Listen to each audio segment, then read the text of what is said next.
So, hello and welcome to this call. And this time it's with Grayson Hart.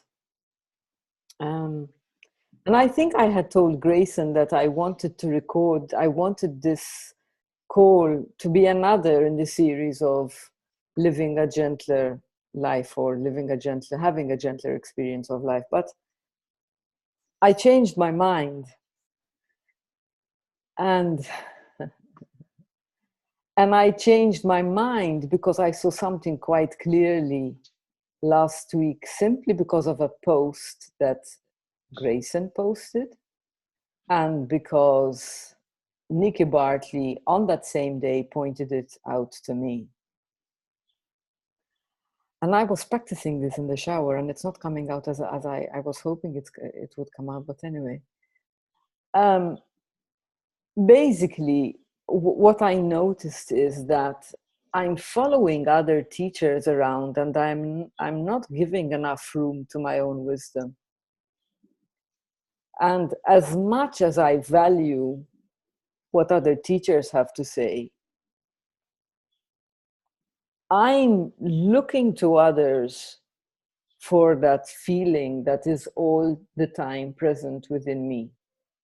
Well, the feeling wouldn't be present, but that knowing, that connection, that what we are looking for, I'm never separate from it. So, and Nikki said to me, you know this already.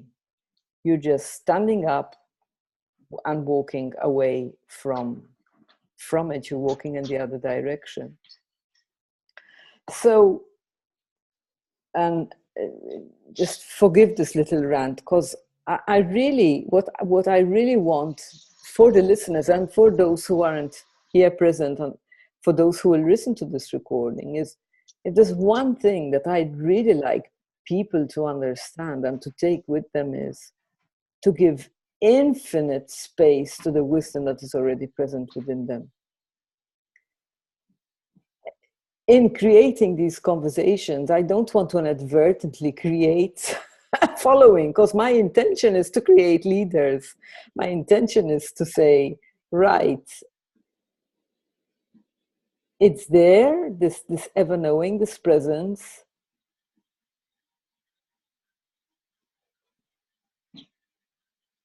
Kind of sees it, carpe diem, and another thing that's becoming very clear for me is that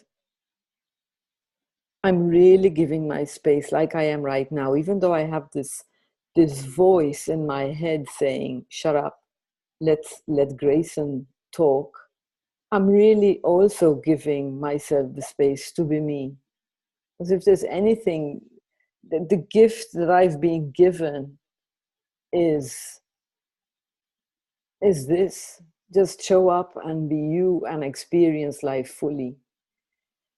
So that was my little disclaimer for tonight, that's the gift that you give to yourselves. And now before I give the mic over to Grayson, as I said, I always say this, I'm terrible at introductions. I hardly know Grayson. I think I was touched by one of his posts, and then I reached out and I had a wonderful conversation with him. I think you have a heart of gold. And when you said to me, I said to you in one of one of your recent posts, I said to you, I think we have Rumi in our midst. And you said to me, Diane, the essence of Rumi and Jesus in all of us. And it's staying with me, and I feel it. So anyway, Grayson has a beautiful story to share. And then, as Grayson said just earlier on, I'd like to open this, to make this organic, and ask questions, pass comments, share your wisdom with us. So, without further ado, Grayson, welcome. Thank you so much, Diane. Yeah, I think like I I love hearing you speak. There's so much love and beauty coming through from is coming from a place of love. So I think it's very meaningful what you just shared. That it's very easy to get caught up thinking that these teachers that we learn from and admire and love and respect have more wisdom, and it's just not the case, and that's why when you said to me about that post, and my response was just, well, the essence of these beautiful prophets and God is within us all, and when we hear something in our heart from, say, a teacher or something that we read or hear, it's just a reflection of the truth that's within us. It's a mirror pointing back. um, and so I think it's very powerful to know that if you are drawn on this journey to explore and understand the truth of our reality, there's no one right way to share or articulate that love and that truth, you know. And yeah, maybe naturally, because obviously when we're putting it out into form through words, through speaking, whatever, there it's coming through a lens of conditioning, so language that we learn, things that we maybe hear from teachers, we might use some of that language because as soon as it's coming out through us, it's out into the world of form, and as we know, it's not the words, it's where they're coming from. And so I really enjoyed that you shared that there around what you've come to see today, or recently. And yeah, I love what you share and how you share. I think it's beautiful. Um, so and the fact that you've got this group here together, and you do these webinars and you share what you share, and you have this group of people together is a special thing, because there's something powerful about looking in this direction collectively, Mm. you know. And I just love and admire the freedom to share how you share, and for that to grow and evolve. Um, and that's been my journey. And I know I'm far, but there's no such thing as a perfect way of sharing or articulating. Like you hear, like for example, these guys like Rumi, and like, wow, they're profound. But who knows the way that it comes through us, who it may touch. That, for example, some great, beautifully eloquent prophet's words may never reach. You know, maybe coming through the lens of a everyday conversation is hugely powerful.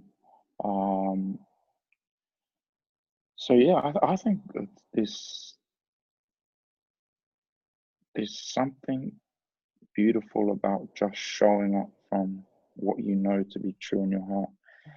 And another thing on with teachers is, this is how I see it. There's only so far we can explore by listening, reading, and conversations, although they're very powerful things and a great thing to have along the way. But some of the deepest and most powerful uh, realizations and uncoverings of what's true within us come from inquiring and exploring within ourselves. Maybe we take these pointers and we go away and we really truly reflect on them, and we ask questions, and maybe we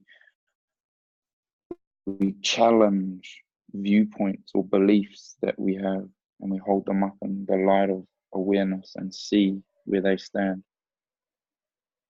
And for example, that was, I did a short post maybe last week about a belief that I never knew was a belief, that with some inquiry and some reflection within, it just struck me. I was like, holy heck, that belief has been held in me for a long time, and it's actually caused quite a lot of struggle and resistance, but it was just so firmly held that I didn't know it was there.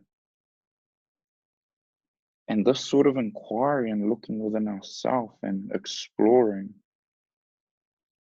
allows us to uncover things that we didn't know were even hidden, and little barriers.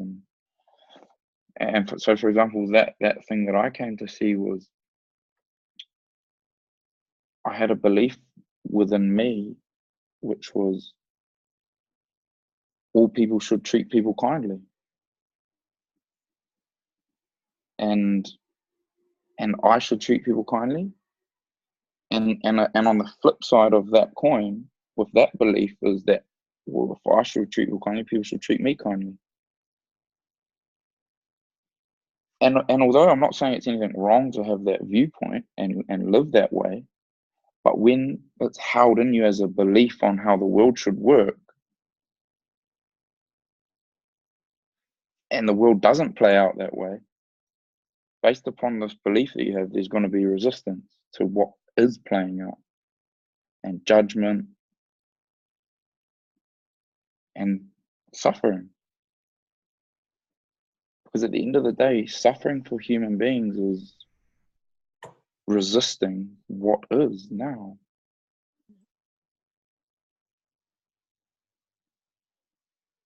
And to explore and inquire and look within yourself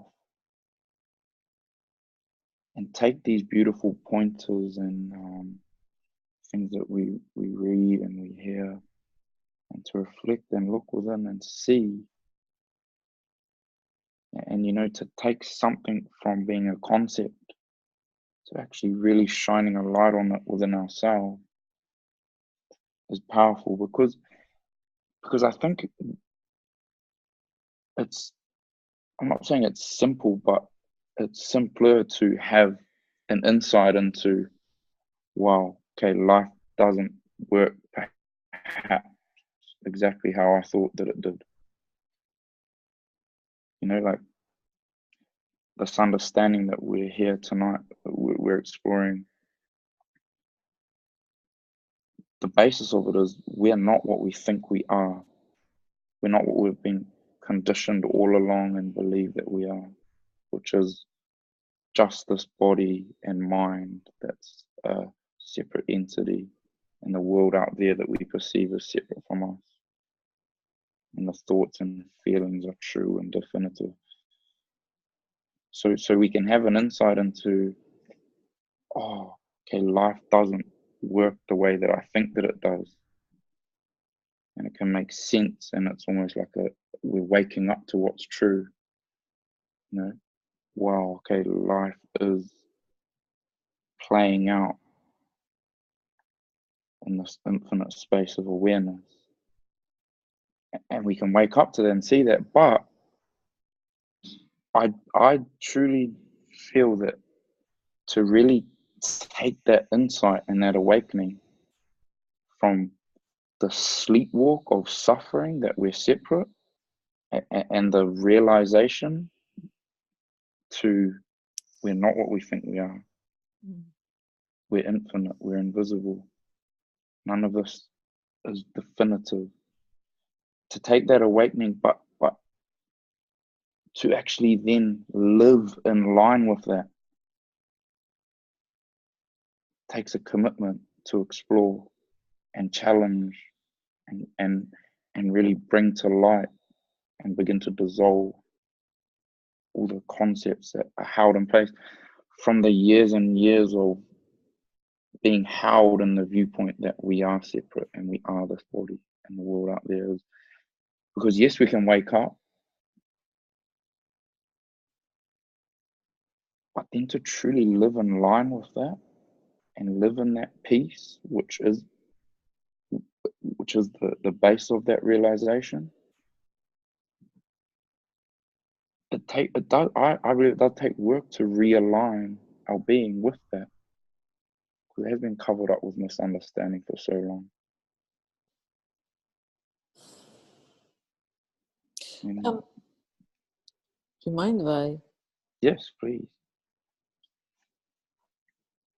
I'm struck by the words exploration, inquiry, and mostly I'm struck by the word work. And the most times that I've had insights is when I've decided to let go of having an insight in my case. And I have issue with the word work, because if we do make it work,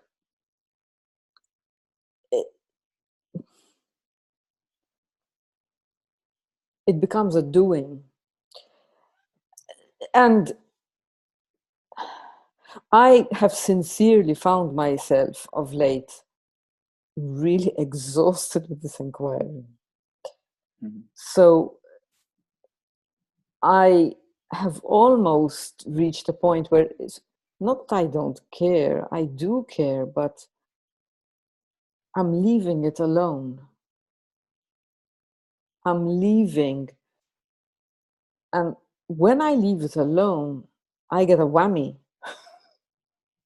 It comes out of the blue for me. I mean, I've been looking in this direction. Who am I? And why am I constantly looking that way to find, as I said in the beginning, to know? As you said, I am drawn. I gravitate towards people because my soul recognizes that true source. If it's there present in someone, I want more of it. And I'm looking for it there. And then I realized with that, without even thinking about it any more, boom, finally, it's not there, it's here. But I was using up so much energy and so much, I was working at it. And it doesn't mean without that work I'm not exploring, I'm not inquiring. I actually am. I mean, we are an insight making machine, I think. I don't know if it speaks to what you said, and I'm not arguing with you or not disagreeing with you. I'm discussing with you, and I'd be happy to. No, I think it's perfect what you're saying, because obviously we're limited to language, so I wasn't so aware of the context in which I use the word work. My ego is already kicking in now. It's it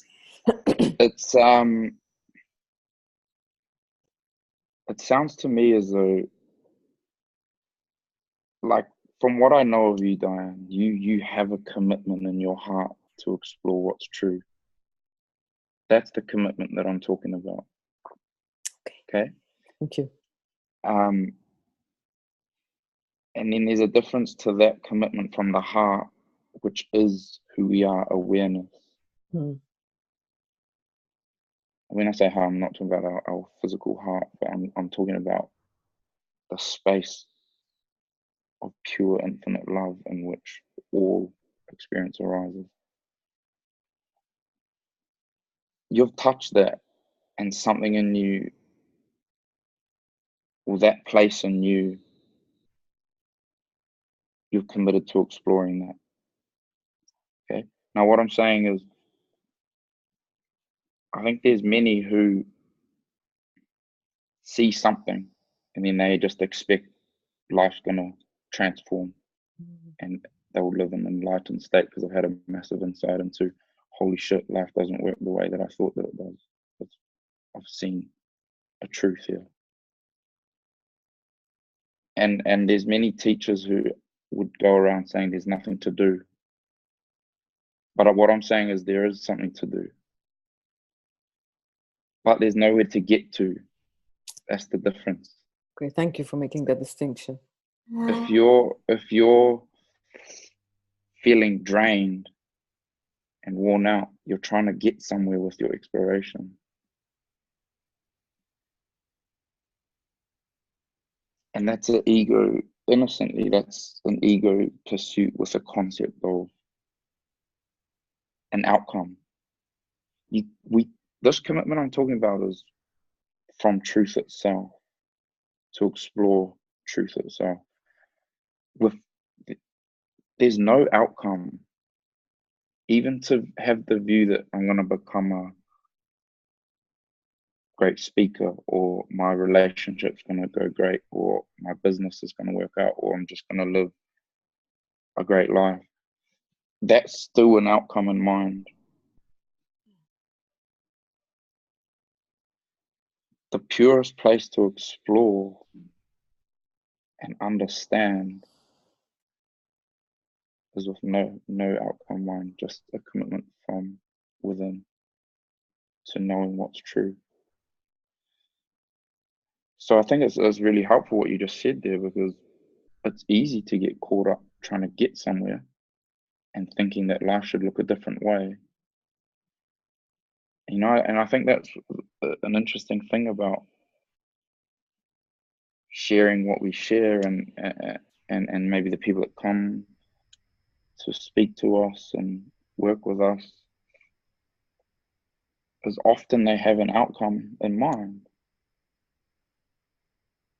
And often that outcome in mind for this exploration can be what gets in the way of them truly seeing who they are. And they're beginning to know who they are, and live in the knowing of who they are, which is love and peace. So, yeah, I guess what I'm saying is that there's many who have had an insight and seen something true within them. They've seen it doesn't work the way the ego, the human mind suggests that it works. But I just feel there's so many caught up with this phrase, there's nothing to do. And they're still living in the feeling of discontent and suffering, because there's still layers and layers and layers of conditioning and beliefs and concepts of what they need and how life should look, and even, you know, like it can turn into a pursuit for enlightenment.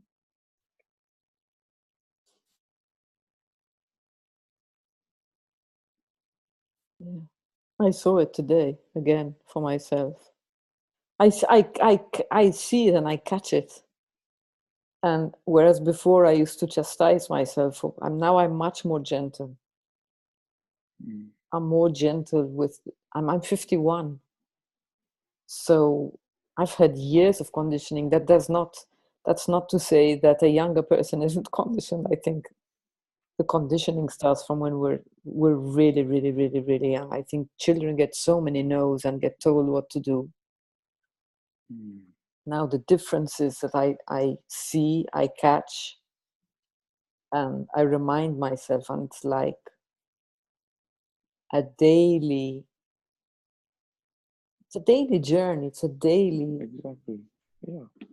And that's it. Like, and what I'm saying is, we don't need to become like these monks who go sit in caves and just meditate all the time. Like, live our everyday life with the background commitment to what's true. You know, could be brushing your teeth, and before you know it, this natural inquiry sprang forward, or just this resting into awareness. It could be in I don't know, a meeting, and it could be stressful or tense, or it could be nervous. And we drop back into this background knowing.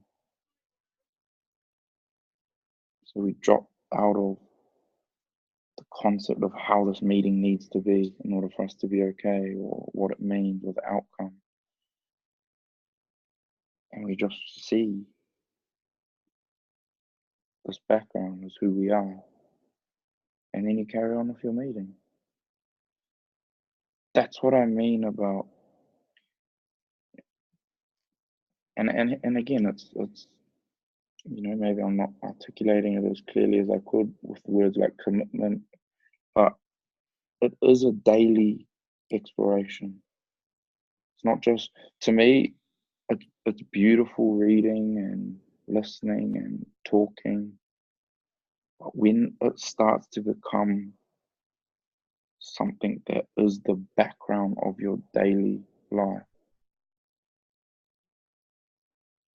I believe we can begin to really align life with what's true and start more and more and more to shine with love and peace in the world.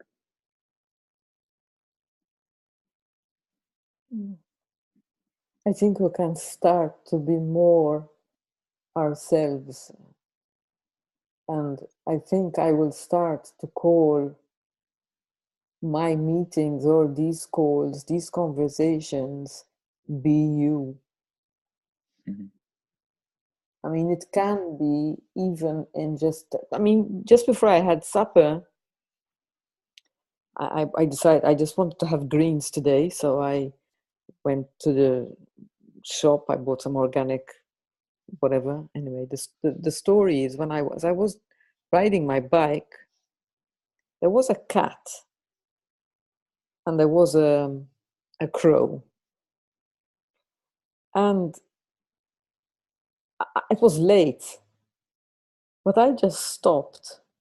I observed the cat's tail go bling, bling, bling, bling. She was ready, or he was ready to pounce on the crow, but I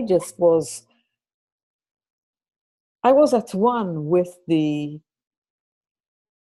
I can't put words to it. In the background was that knowing that I'm at one with the cat, with the tree, and with the crow, and with whatever the crow was eating from the grass. So I think this is the distinction you're trying to make. And I don't see, I'm hearing that it's a commitment from the heart, not so much as work. So I think you're articulating it. At least that's the way I'm understanding it. But Yeah, I guess the point I'm trying to make is just be wary, because the ego likes the idea of there's nothing to do. That's fine for the ego. The ego's happy for it not to be challenged. yeah, but the ego is Because then it, always ready to challenge us in right? who's the ego challenging? There's nothing. That's thought. Yeah. Um.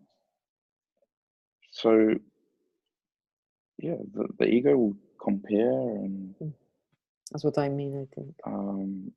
look to the future and the past, but it's a completely made up viewpoint. And this is the inquiry I'm speaking of. If you explore and ask yourself, or just reflect and look, where is this I, this self that has somewhere to get to, or is comparing, or is judging this current situation? And look for it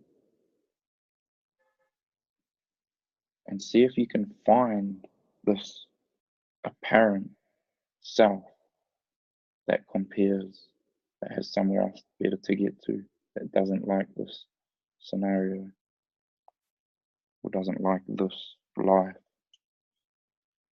Find it. And if you think you've found it, it's a thought. And if you look for that, openly, curiously. It's fascinating.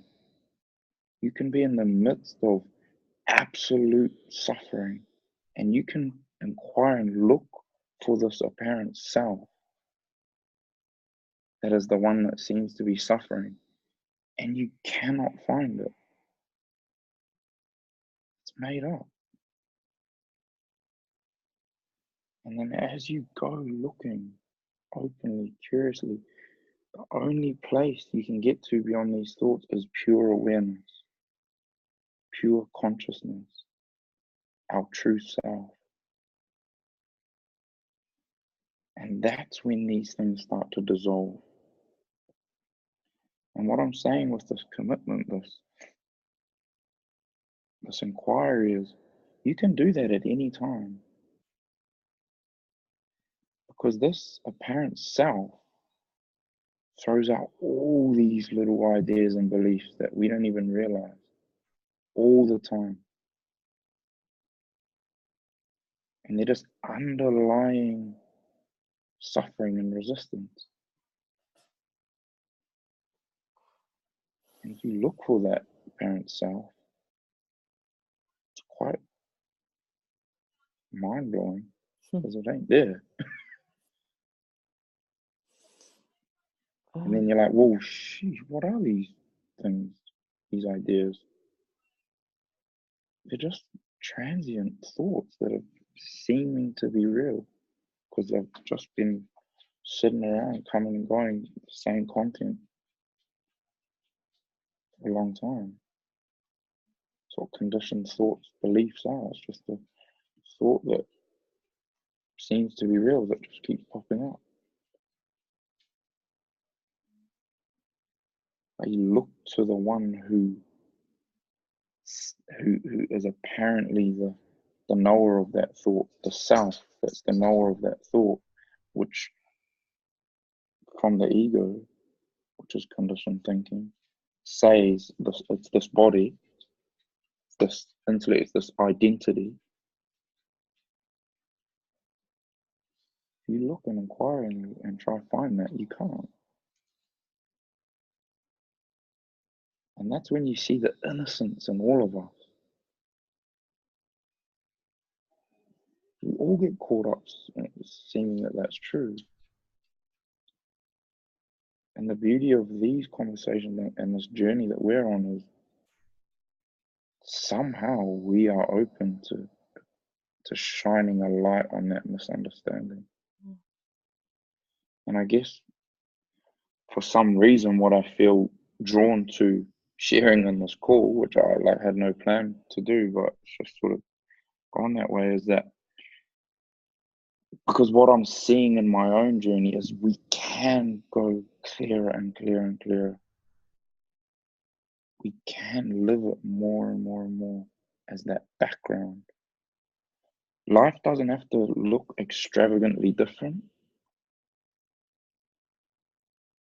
but the background shines through more and more, and that background is who we are.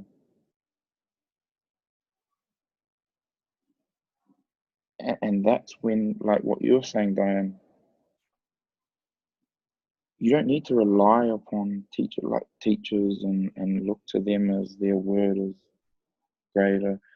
There's beautiful pointers and teachers, but no greater teacher than really looking within yourself. And in fact, that's what these teachers and their word and these prophets are for, to point us to the direction to see what you are looking for is right here in you. And it's us, it's one. And that's that oneness, that understand, that love that you referred to, Diane. And yeah, I mean, I've found it fascinating recently exploring different teachers, but just with an open mind. And one of those that I've been, well, my whole life I've actually been curious about Jesus and his teaching and his words. But I was very resistant because I did not like religion. I had a resistance. It's just never really sat with me, with the rules and and all the concepts and I think he was a real rebel. what's that? I think he was a real rebel, actually. Who's that? Jesus. Yeah, well, he was challenging. He grew up as a Jew, and he openly spoke and said, "You high priests are lost. You're not pointing to God. Your cup's overflowing with your concepts of the mind." But if you read his words from with an open interpretation, and from where we're exploring here, you'll see Jesus was just pointing to the love and beauty and divine within us all. It was never about praising a God or an object above us. It was that we are one. And it just shows that when humans try to conceptualize what is intangible, invisible, you get lost. But look to it from love, and you'll see the same way we're talking. That's a mirror back into your truth. I'm really glad. I'm so Shanine, I've seen you, so don't think I've forgotten you. Um, I'm really glad. I wrote a post in my group, and I talked about Jesus, and I had the Pharisees in mind when I wrote the post, and I spoke about his crucifixion and his death. And my conclusion was, it's not a conclusion yet, it's something that, I'm born and raised Catholic, and I think I like Jesus and his wisdom. And I think he was crucified, if that's really the truth. Historically, he did exist, because he pointed them to the light, and it was too bright for them to look at. And their thinking just superimposed what they were pointing to, what he was pointing them to the light that he saw, to God, to the love that is within us all. That's my reasoning with Jesus, and what he constantly said, how he constantly pointed to love. I'd like to give Shanine a chance. Is that okay with you, Grayson? Yes, of course. You can unmute yourself, Shanine, please. Hi guys. I've been dying to get in on this conversation because it's just so amazing. I'm absolutely loving the wisdom that is being shared this evening. It's really, really beautiful. And I think what I want to contribute is just some of the insights and revelations that I've been having recently, which I've just found to be completely profound and mind-blowing. And one of the things that I've really come to see clearly is that the light that I see all around me, so when I look out through these human eyes at the reality around me, at other people, and life just happening, I am also being viewed from that same consciousness. And so I'm always present with the light, even if I don't feel like it, even if I'm in emotions and I'm in my thoughts, I'm never not present. And I think when you were referring to the work, Grayson, I think for me, what I took from that as the work is just maintaining an awareness of this light, and just maintaining the understanding that we are this light. There is no difference from what I see around me to what I am. I am this reality. I'm part of this reality. I'm always part of this reality, regardless of what's going on inside my own personal mind. And that has just been a wonderful insight to have. Because, yeah, we're just here. We just are. We're just being, and being with our experience wholeheartedly, without expectation for it to be anything else, to just allow it to unfold.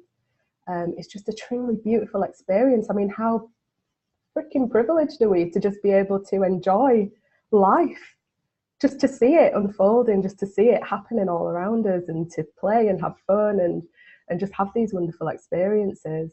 And knowing, like you say, that there's nowhere to get to, there's nothing to achieve. We can just be with the light of our own truth and express that, and know that we're always present. We never need to try and be present or do anything to get present. We just are always. And it's lovely. It feels like the veil's been lifted, and I just feel like I can just be with my experience of life, and that feels like a true blessing. It's really beautiful. So that's all I wanted to share, really. So thank you for that. And yeah, I'm just really enjoying the conversation. Thank you, Thank you, Shani. Shani. Yeah, beautiful. Yeah, no, it's beautiful. I really loved. Yeah, I love what you pointed to there, and how you expressed that. And I think it's also very helpful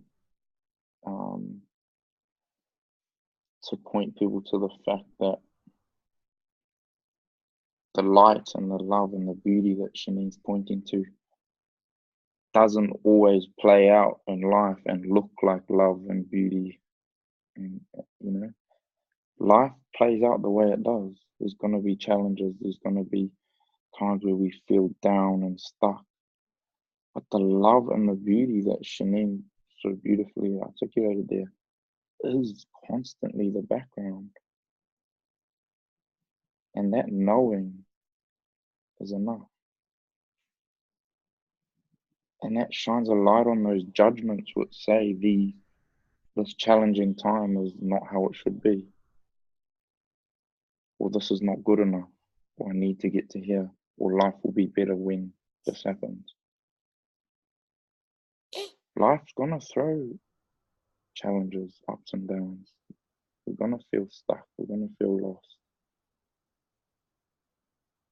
But to live in the knowing that who we are is beyond, before all of that, is where peace and love and beauty arises and comes from. You know, and we can take on those challenges and difficult times with the knowing of who we are. So thank you, Shani.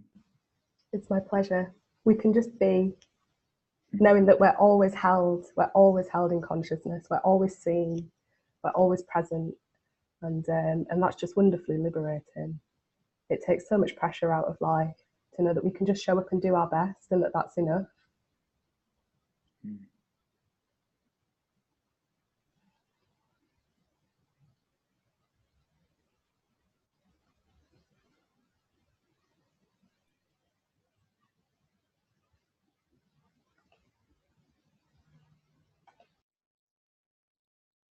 Grayson, shall we open it to a minute? We were Yeah, I was waiting for a question to come through. yeah. Has anyone got anything to add or any questions? Indeed.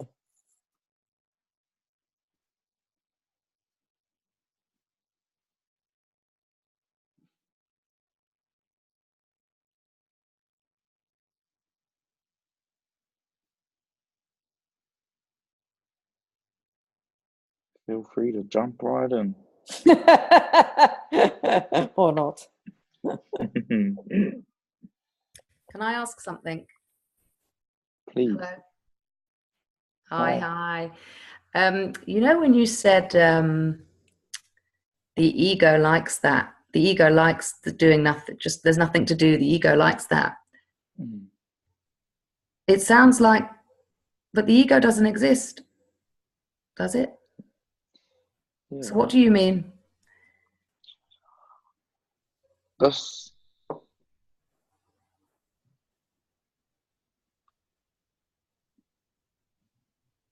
activity, which is consciousness playing out within itself, the activity of which creates this lens of us to experience an objective world. That activity is real. But the part that doesn't exist is the belief that this activity is an entity of its own, which is what the belief that humanity as a whole has really been held in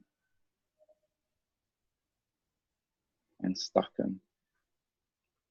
So nothing exists other than pure consciousness. But this there's no denying this experience. This experience is playing out within its source, made of its source, never ceasing to be its source. But we fall asleep to that from the viewpoint that this is us, this mind, these perceptions, the sensations, the thoughts, the feelings, is an entity of its own. That's what doesn't exist. But there's a conditioned viewpoint that is what we are. So that's what I'm saying. When if you inquire, you'll see that it's not what it seems.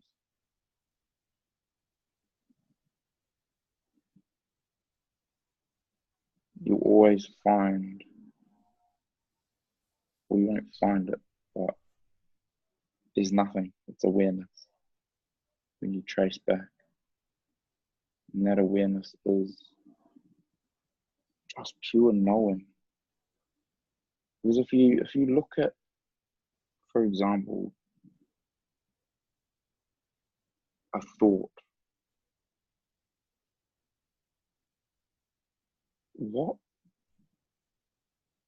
where does that thought arise? What knows the thought? And you'll see that the experience of a thought is a knowing of a thought. A feeling is a sensation of energy. But what is our experience of the feeling? It's a knowing of the feeling. But when we look at it from the intellect, it will say, oh, the feeling is within your body, known by your brain. And that's it. It will label what it is.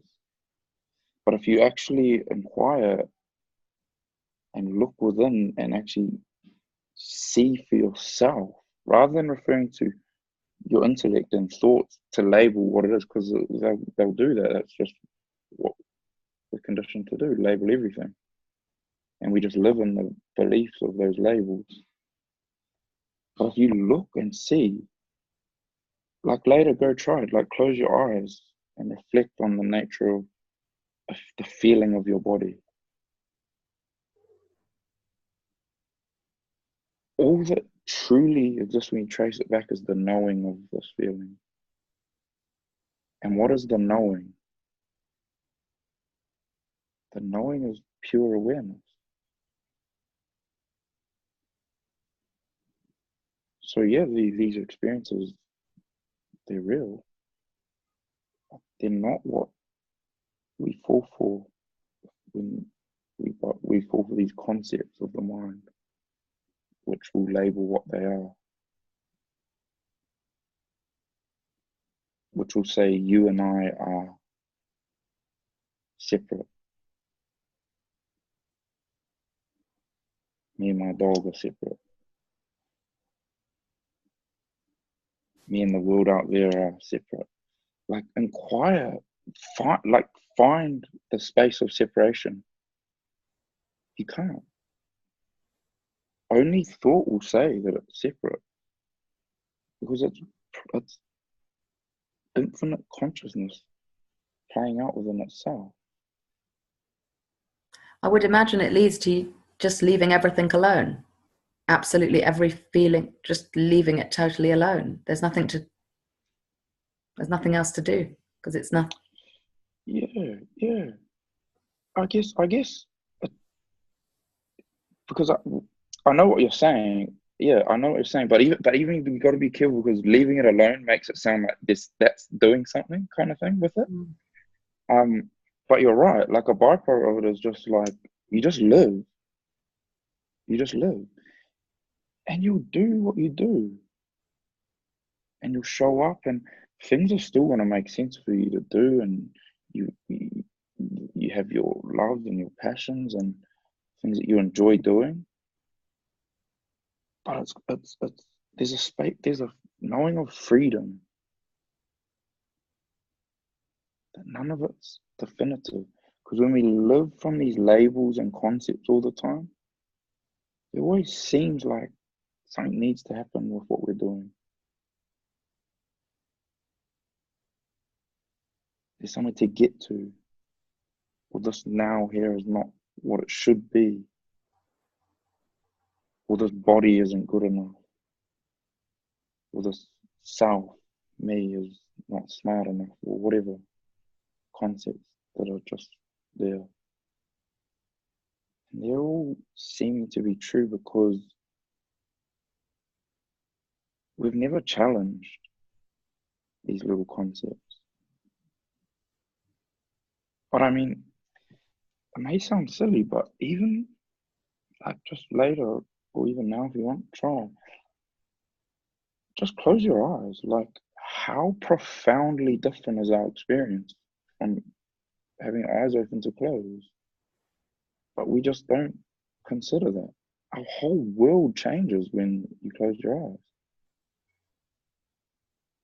But we just take for granted that that there is real and definitive. What about when you fall to sleep at night and we dream, and then you wake up in the morning and the dream seems real, but you wake up and you're like, oh, that was just a dream. Or sometimes you're disappointed because maybe something cool happened. But what if this experience is just made of the exact same stuff as that dream we had? But it's just this concept telling us that that one was real and this one's not.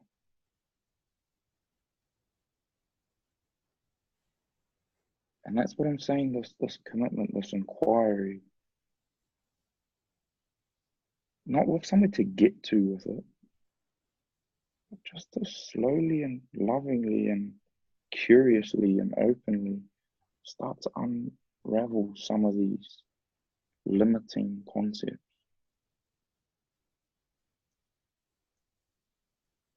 Grayson? Yeah. May I kind of translate what you're saying so that I make sure that I'm understanding it? I mean, again, I think it's not about understanding it, because otherwise I'm using my intellect again. From my experience and my own inquiry, my conclusion to this ego and this activity of ego and all our experiences, and it is a real experience, is that I'm meant to live life. I'm meant to live the unfolding as it unfolds, with the difference, with the slight difference in the knowing that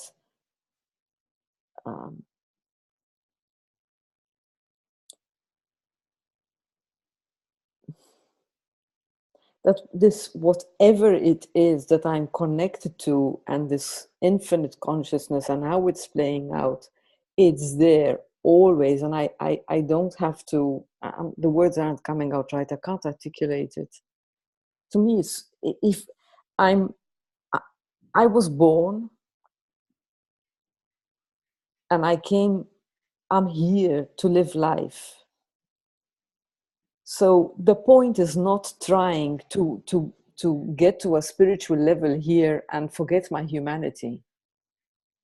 For all intents and purposes, the point is living out my humanity to its fullest, with this backdrop, with this background, knowing that my life is a screen, but I can still enjoy it. I understood what you said. I just can't articulate it. Yeah, no. Why would we ever want to escape our experience? You know, like if there's a teaching that is suggesting that that's the goal, well, I don't agree with it.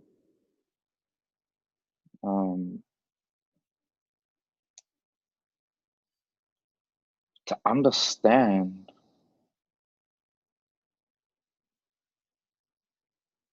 how things truly work, and coming back to what you're saying, Diane, Shanine, you just know that life is unfolding through you. You are the divine's perfect lens of experience, experiencing itself through this lens.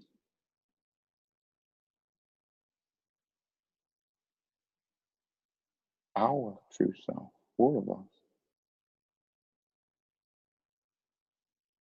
And if awareness, consciousness, ourself is infinite, which again, rather than just being a concept, look within and inquire and find the edge of awareness, consciousness, find where it finishes. It's infinite.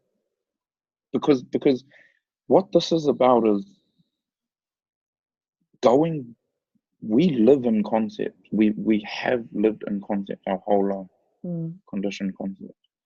Why I'm suggesting it's very powerful to inquire for yourself is because you begin to live from true experience, not concepts. And if you look and inquire, the space that knows, this knowing of all experience,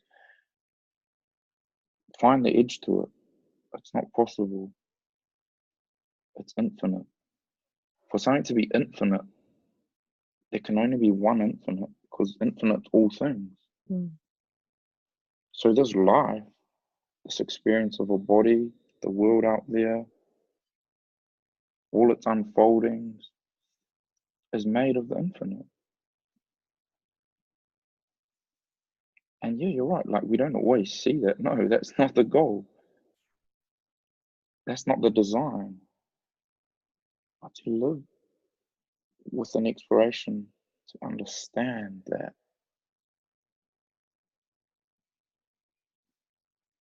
Come back again to what you and Shanine were beautifully pointing to. It.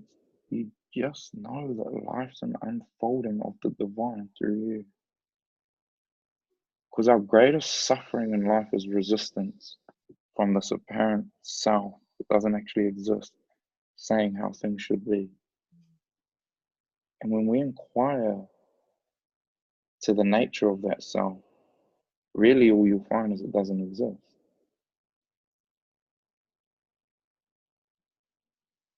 And then what is there to resist? If this parent self that thinks it's not good enough, or whatever shouldn't be a particular way, it doesn't exist, then, oh, here and now, it's perfect. Perfectly imperfect. And it makes experience less scary. That's what just occurred to me. It makes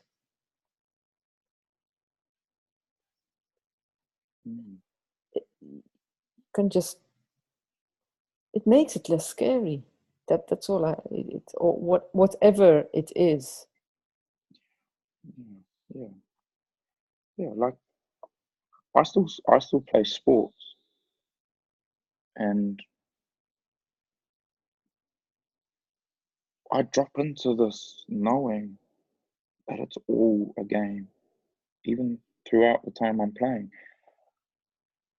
But never does it stop me from throwing myself all in. Like I still want to win the game.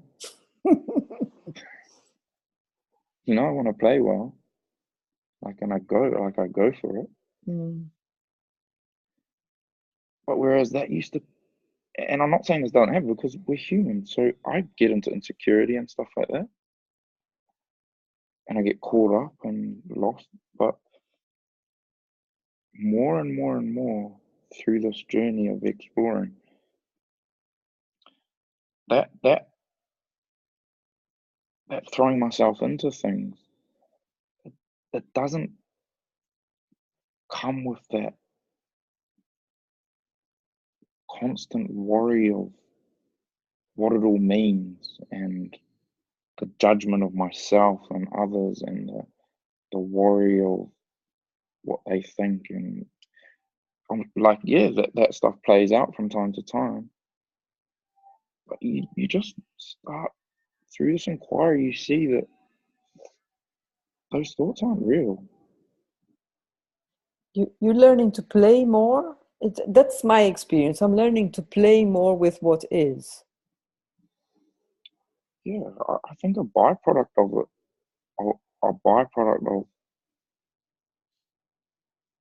living in the knowing Mm. of awareness is you just more playful with life. Mm. And then you get stuck and you get lost for a bit, and then you're like, oh, Then the all good. referee blows its whistle and you start to play again. Yeah, and you carry on. You know, the amount of times, like we all can relate to how things in life have not gone the way we think they should have gone, and here we all are, and we're all fine. Mm. And I'm sure there's times in our life where things have happened, and we think that scenario or that what that person did to us or how this played out has damaged me for good. I'll hold on, there's something that will tarnish me forever. But what I know for sure is right here and now, all of us are perfect.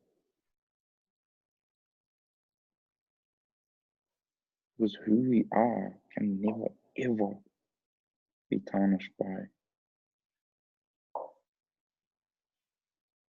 any playing out of life. Actually, The to me, same way you wake up from a dream and you know yeah. that dream or nightmare has Actually, no reality of its own. to me, it's quite the contrary. Anything that's happened in the past, I'm grateful for. Mm.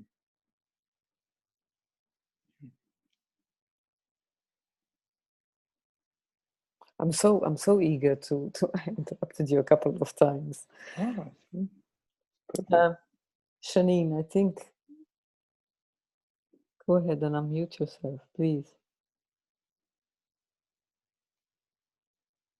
The conversation's moved on slightly from what I wanted to share originally, but I'm going to share it anyway. And it was just the understanding that this temporary nature of human life that we've been given, I see it as just a gift from the divine to be enjoyed and relished in and totally immersed in, because consciousness will continue infinitely, as we all know, but our temporary human lives are so precious and short and just a wonderful experience with all of it thrown in, all the drama and the chaos and the love and the beauty and all of it. I just think it's all just a wonderful gift that we have to be enjoyed and to be really treasured.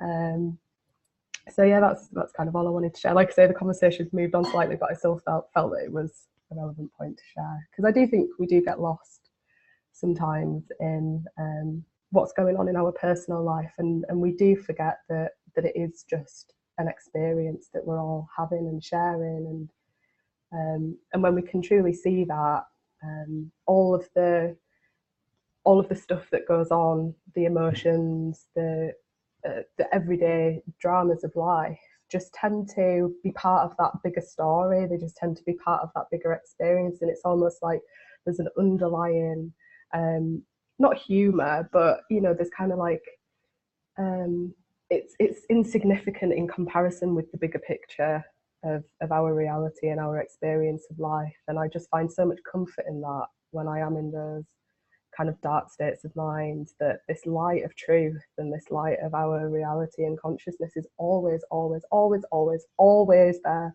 Like, even if we don't feel connected to it, even if we forget about it, it's always there. We are always present. We are always seen. And I just think that that's beautiful. And I love the temporary nature of life. I know that a lot of spiritual teachers do try to, it's all about the consciousness, and it is about the consciousness, of course it is, but I think we don't need to dismiss our little everyday human lives, because they are so precious, and they're full of so many little pleasures, so just so many beautiful experiences just in our everyday lives. And I think that's just as special, just as precious, just as important. So that's all I wanted to share. I think you've really articulated what I wanted to say before. Thank you. You really articulated, but I couldn't find the words. Thank you, Shani. That's okay. It's my pleasure. That's why we have these conversations, isn't it? Because somebody else might have the words that you're looking for. And that's why these conversations are so special and wonderful, because I think we all have it. We all have the understanding, but sometimes it's just finding the words, and someone else can just give you those words to think, yes, those are the words that I was looking for, so that I can now articulate this understanding to other people, so that they may understand it and have this wonderful experience that we all have together and that we all share.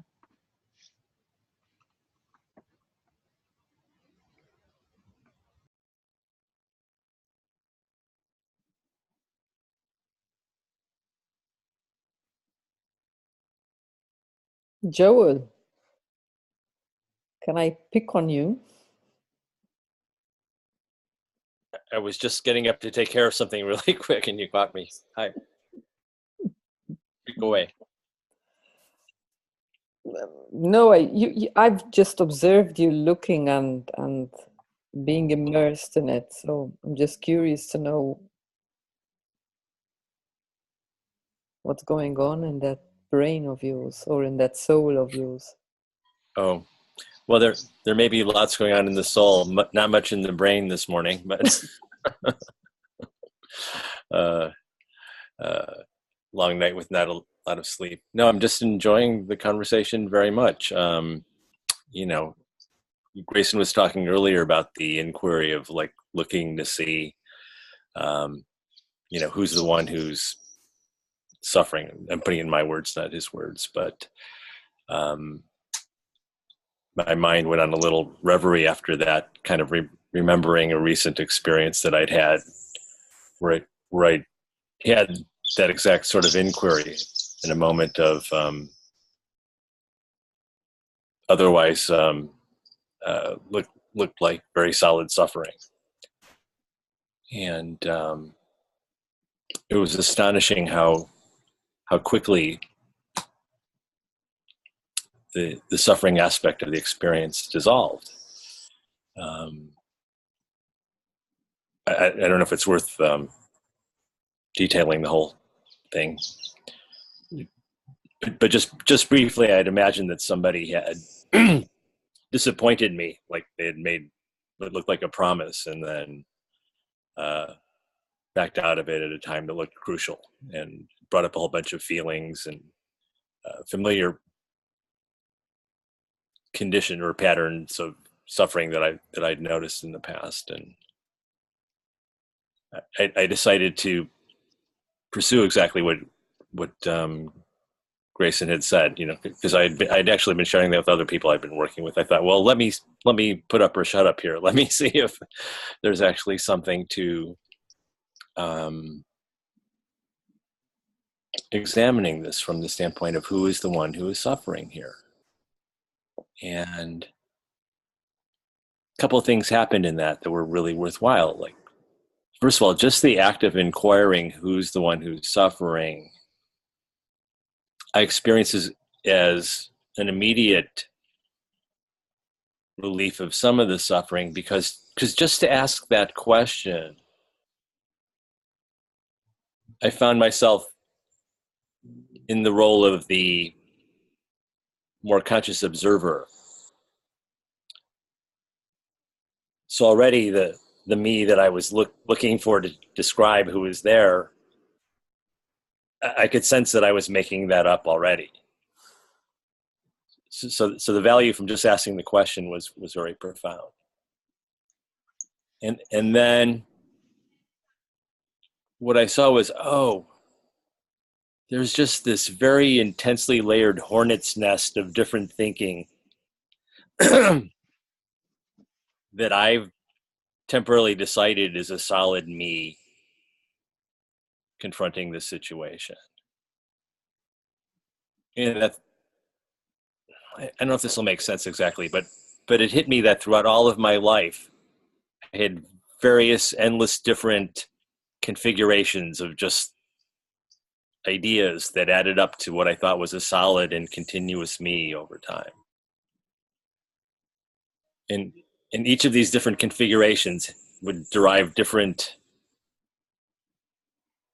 feeling states, regardless of the circumstances. And so the me that I don't even know if imagining is the right verb, but for discussion's sake, the me that I was imagining was suffering this looked so less solid than it did mere seconds earlier. And it just kind of collapsed, kind of like a latex balloon just bursting, like little remnants of it maybe on the floor or whatever, but there was no me there suffering. There was just whatever was going on in that moment. And the sense of relief was so profound. And the rest of the day, really, the world could have slapped me around like a ping pong ball, and it all was fine. I'm sorry, I'm grappling for words today too, so I'm not sure that what I'm saying is all that clear. But no, that's cool, Joel. It's perfect. That's a really worthy doing, as opposed to there's nothing to do. Yeah, for sure. That's cool, man. Thank you, Joel. Thank you, my brother. Good to see you, bro. And I think for other people on the call, because I absolutely love what Joel shared there. But you know what? I think we can all relate to, and correct me if I'm wrong, but I'm so sure we can all relate to a time in our life where we've been so stressed or anxious or pissed off about something, and we've just grappled and resisted and run it through our head over and over, and we become exhausted. And in that exhaustion, even if it's for like a brief moment, it just drops. And we know ourself, peace. It stops. It's exhausted itself. And we know peace. And this peace is who we are. But because we don't know that, what happens? What? got to fix this, whatever's going on, back, it all rushes in. But what we're saying here is what Joel just referred to in his inquiry. Those moments of peace in amongst turmoil or stress or anxiousness, as glimmering, as brief as they are the truth. That struggle, that's something that's made up. But can you see how us humans live in insanity? We just live in this made up dialogue, commentary, beliefs, concepts. But those moments where we become exhausted by them, they drop and we know peace. Now that happens naturally, often. We just don't realize what's going on. And it's going to continue to happen to anyone, even people that do not know anything about these conversations. I recall the darkest times of my life where I was so exhausted with everything going on in my head and all the stories and concepts that it really seemed like there was only one way to escape it. But even in those times, from moment to moment, I would for a brief glimmer experience deep peace. I just didn't know then what it was. So it's there, it's who we are. It's just layered with misunderstanding. And what we're saying here is, and I love how Joel described it, is we have the availability to explore that for ourselves. We don't need to wait for that exhaustion to happen. And think about, like, say a long day and it's been a tiring day and a lot going on, and maybe you got all the stuff you need to figure out tomorrow. And just before you nod off to sleep, everything dissolves.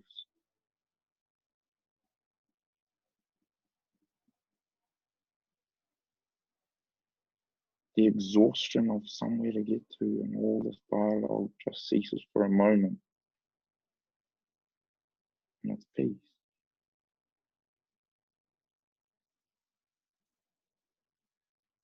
So we know this. It's not some extravagant investigation.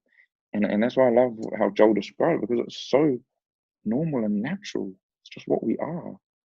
It's not some big, extravagant, exotic enlightenment or something. No. It's the simple knowing of what's always there. We're just so used to overlooking it. And that's what this inquiry is. And you do it naturally anyhow. And in fact, part of the fact that you're drawn to look in this direction, have these conversations, is that spark is there. Like, you will be inquiring without knowing it. But you can. Like, I'm not saying you have to at all. No, not one bit. But if it makes sense to you and it naturally happens to inquire, it can really be powerful and unravel and take you to another. I don't want to say level, because that sounds like there's somewhere else to get to, but it can really dissolve a lot of these little barriers that we have.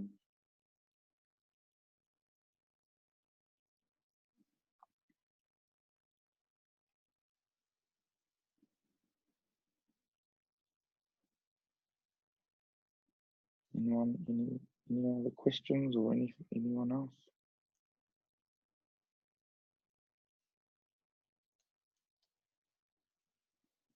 Oh, and one other thing, just before I forget.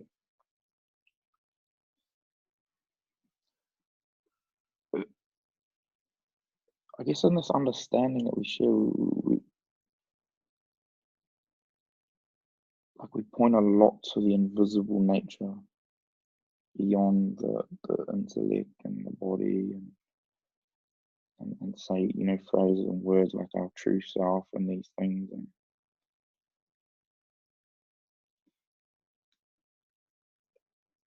I just want to make it clear, and I know we touched on it, Diane, it's not to ever deny the human experience.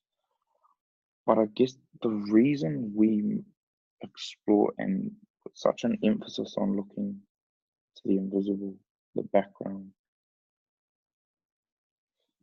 is because we suffer because we don't know that, or that we're so caught up overlooking it.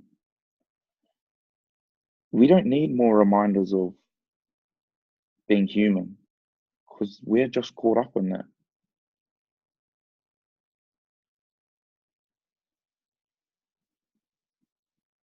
But to unravel the misunderstanding that that's all we are, it makes sense to shine a light on what we are not, which is an entity of its own. So it's not saying this human experience isn't one of beauty and divine nature, but we're trying to see past the misunderstanding that is an entity of its own, because that's where struggle and suffering arises. So that's why we point and look to, we are not this. This is not true and definitive in its own right. There's a constant, pure, infinite space in which it all arises. And to live in the knowing of that, this experience shines with that love and peace and knowing.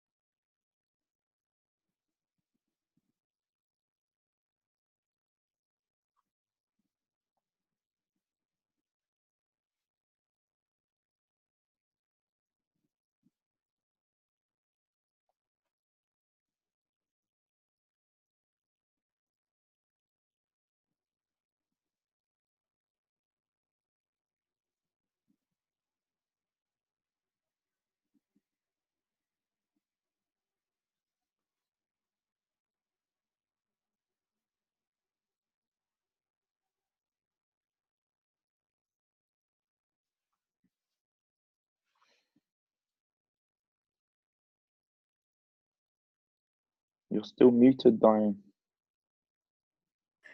Yeah. I don't have anything to add,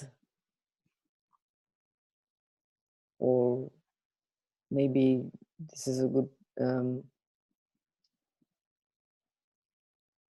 well, I do something that did come up for me now in what you said, and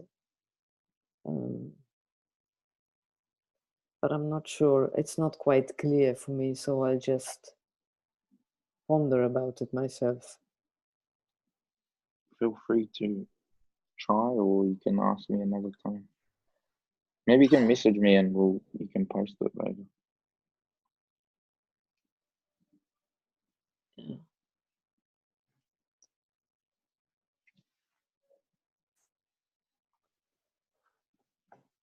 Does anyone have any questions, or like, please don't be shy. Like, there's no silly questions, or in fact, feel free to say I'm full of nonsense and challenge me, because that's helpful too. Yeah. For me, I'm not sure it's. Shanine pointed to something that I find to be very important. And that is not to, this is to include this inquiry, this is the backdrop, this is this knowing. And with this knowing, living out my full humanity. So I have a yes, pointing to the invisible, pointing to the infinite, pointing to the truth of who I am, pointing to this activity of that's playing out, this unfolding. But at the same time, something inside me is really protesting right now. It's really protesting. I'm not sure if it's ego. I'm not sure if it's. What do you mean by your full humanness? What is full humanness? In living life. Yeah, but what's living life? As it unfolds and as it shows up, and not being afraid of my experience. And with that knowing. But what is experience? It's activity. It's always activity. How do you know experience? Yeah, through my feelings. How do you know your feelings?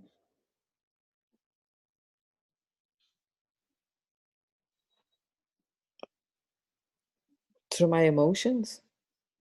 How do you know your emotions? Through my existence. And what is your existence?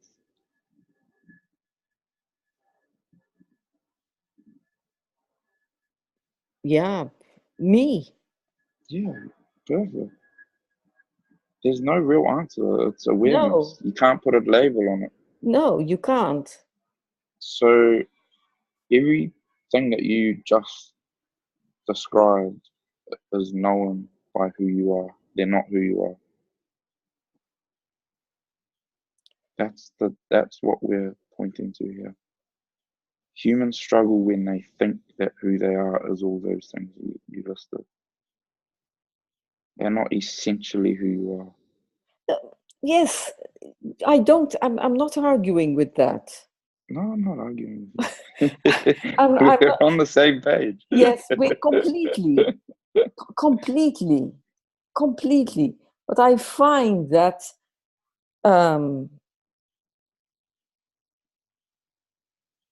the more I allow myself, so before I came with this experience, I tried to change every single feeling. I tried to change every single thought. I tried to fix. But who's trying to fix? Who are you trying to fix? This was before the principles. This was before I came to this understanding. Yeah. Now I'm not trying to fix. Now I'm allowing myself to be aware of my suffering, and when I'm catching myself with my suffering, I'm making that inquiry. And yes, we can. And look, at this point, I feel that I'm taking away the essence of this recording. So maybe it would be a good idea to stop this recording right now and keep the conversation. No, I think it's perfect. I don't think this is a bad thing. I think it's lovely. Conversations, some of the most helpful and profound conversations or realizations come when we feel challenged. Or we challenge what someone's saying or disagree. Like,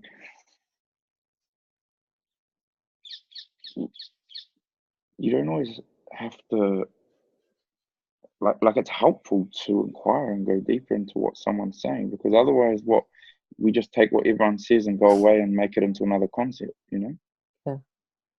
Okay, so what I said in the beginning. I think these things are beautiful. So what I said in the beginning, in the very beginning of the conversation, is that, look, Grace, I can't articulate this, what I've seen for myself before and after. Before, as a 49-year-old of 2017, I was constantly struggling, constantly struggling to change a feeling. And now, this morning, I got a bill, a speeding bill for 150 euros, which I wasn't expecting. It came out of the blue. Are you speeding on your push bike again? And before I would just stop and rant and rave and get pissed off about it. And now I thought to myself, it was just like something that I fell into myself without any effort. I recognized instantly that I was afraid of the money. I had this thing of money.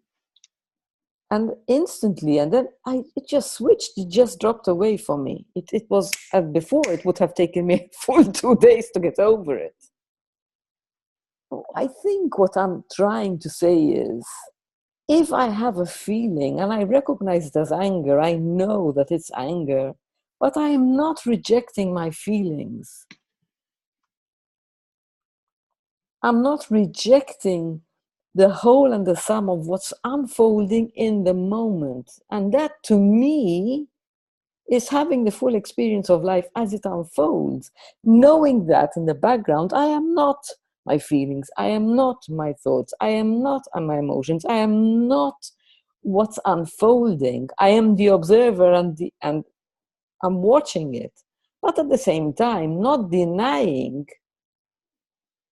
Yeah. No one's saying to deny anything. I think that there is the confusion. There's no denying anything. What's there to deny if all is consciousness? What we're saying here is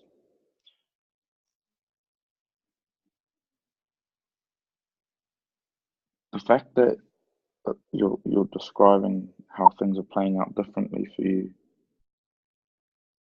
seems to me a byproduct of the knowing of who you are. And then you see these things. Doesn't mean initially you're not like, oh, pissed off or annoyed or whatever, but it's not this ongoing fight and suffering because it's okay. It's life playing out. I am not there. And it might not necessarily occur to you that I am not that, but because you know you are just all of life playing out. Okay. We're completely on the same page, just using different words. Yeah. So, but yeah, the whole reason, well, not reason, but a lot of what this teaching is about is to move beyond the conditioned belief and concept that you are your thoughts, feelings, and perceptions. Not to deny them. Why would, that's gonna be a lifetime of denial. And it's gonna be tough work too. Why you don't need to deny anything when you know who you are. And then there's nothing to deny. Exactly. Then I can just live. Yes, that's it. We're on the same page. That's it. So to me, the whole point is the more I know, the more I can relish, the more I can be, knowing that everything is transient and it doesn't take anything away of my perfection. It takes nothing away. Yes. But your perfection is not your thoughts, not your feelings, not your idea of a body. Of course. Because they are always changing. They're always coming and going. Those are transient. That's the illusion. Yeah. They operate and know the world of form, which is in reality a mirage of pure infinite consciousness shining out through this lens. So it's helpful to know the essence, to understand that.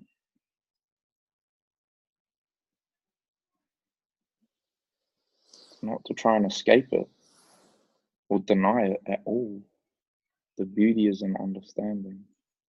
And that's where this, to me, inquiry is helpful.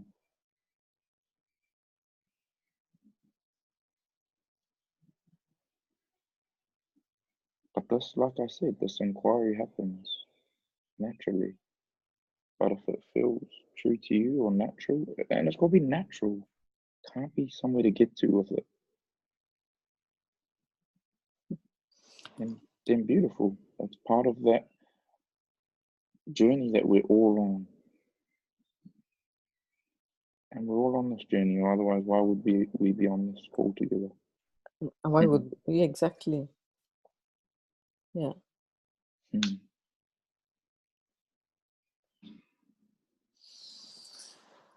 Well, good, guys. Well, shall we yes, shall we wrap it up? Yes, I think this is a good place to end this conversation. Grayson, thank you very much. No, thank you. It's been a wonderful call, and thank you, Diane, for organizing and putting it on, and your lovely input, and everyone who's come along and just been here and present. And yeah, feel free to, you can get in touch with us and each other, and I'm sure everyone on here is happy to be open to chatting to each other, I'm sure. So yeah, let's help each other out. Thank you all of you for I really appreciate it when people do join us. So Grayson, it's really been a pleasure. It's a pleasure knowing you. It's a pleasure meeting you and listening to your wisdom. Thank you, Diane, and the same to you. I love it. Okay. Bye, everyone. See you guys. I'm just going to unmute you so that you... Good. Bye. See you. Bye. Bye. Bye, everybody. It's been amazing. Bye. Bye. Bye-bye. Bye.